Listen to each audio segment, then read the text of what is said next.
Well, former President Trump is continuing to court people of faith, speaking now at the National Religious Broadcasters Convention. Let's bring in Fox News contributor and pastor at First Baptist Church in Dallas, Dr. Robert Jeffress, and Turning Point USA faith contributor, Pastor John Amanchukwu. Gentlemen, thank you both. I know you just stepped out of this, and we appreciate you missing part of the president's speech to talk with us. I want to play this one soundbite. This is President Trump talking about courting the Christian vote. Watch.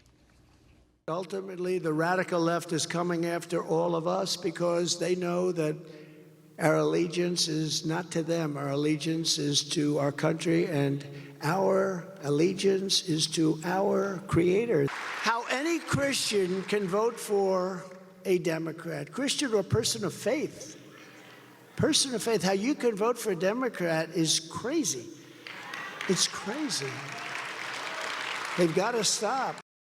And Pastor Amanchukwu, you said, look, you invited President Biden. He was invited to this and failed not to show up, meaning that you think he doesn't care to court the Christian vote. That's so true. He doesn't care. He didn't show up because he's not concerned about speaking to and or winning Christians, because he's anti-Christian. He has an anti-Christian bias. And that's a problem in this country. I don't understand why Christians would vote for Democrats in the first place. I agree with President Trump. It's a terrible thing. How can we support a political party that's pro-abortion, that's pro the mutilation of kids, that's pro-welfare states, that's pro keeping our borders open and our families being unsafe? It's a travesty. We need more Christians to understand that we have a voice and we must speak up and we must resist the Democrat Party. Yeah, and Pastor Jeffress, I mean, you've kind of echoed a lot of that sentiment, but it's interesting because, a lot of this fight over the past 3 years has been about religious freedom in this country. We talk about it all the time here, and it seems to be diminishing.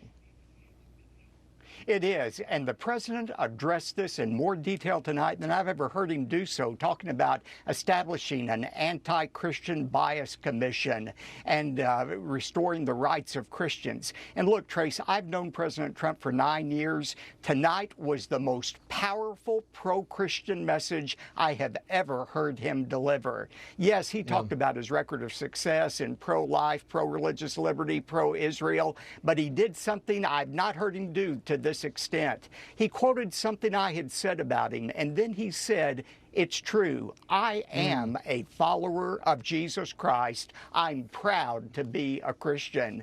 And Trace, this reminded me of what Ronald Reagan did 40 years ago when he spoke to this same group, and he said, "Although you can't endorse me, I endorse you."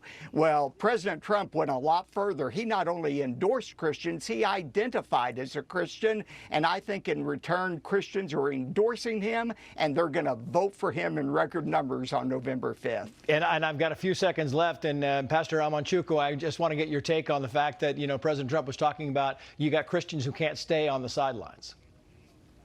No, we can't stay on the sidelines. We are called to occupy until Christ comes, but we can't do that from the bleachers. We must get into the arena. And we also must embrace the derogatory term called Christian nationalism. I embrace that term because, God is the one that made this nation great. God is the one that gave us the authority and the powers that we have, and we should not allow the left to demonize us and cause us to relinquish our faith and not hold to the cross. Pastor Jeffress, about 15 seconds. I couldn't agree more than what the pastor said, and it's a Christian right, but it's a Christian responsibility to vote your convictions, not Democrat, Republican convictions, but biblical convictions, and I think Christians are going to do that. Pastor Jeffress, Pastor John, thank you both. We appreciate your time.